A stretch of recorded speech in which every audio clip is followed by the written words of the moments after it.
All right, hey, here I'm back again with this Ford F-150 we've got in. I was repairing a dent in this box side in another video. If you haven't seen that, when you're done watching this video, click above there, this little icon here. It'll take you over to that video that we've got where we repaired the dent in the box. But this one here, what we've got is some dents in the rail. So take you up here and take a look at this here, what we've got. We showed this in the last video, but you can see all these dings all down the side of this. The customer had said that he thought maybe somebody tried to break into it and pry against it. They're very similar to hail dings, but they all have kind of like a crease or a line in them. If you really look close in here, they're all so very sharp, and typically hail dents aren't this sharp, and they're not typically have little, see if we can see this one here. They have little gouges in the bottom. So obviously that was from something pushing against them. They're all kind of sharp, kind of like a line. Typically hail is somewhat a little bit more round. So this one here is going to take a little bit of work. We may not be able to get all these out exactly 100% like we typically can, just because this metal on these sides are really tough. So if you get a really sharp dent like that, it might be difficult to get that bottom of that out of there. So we'll give this one a shot here, let you watch the process on how we're doing it with the glue pull method. Gonna pretty much run a time lapse because it's gonna take quite a while to do this. So watch how it's done, and we'll catch you when we're finishing up.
All right, let's take a look at what we finished up with here.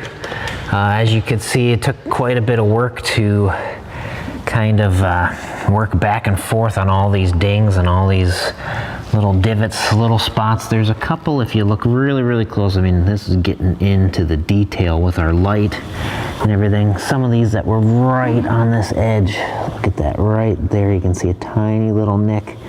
That's just difficult to pull out.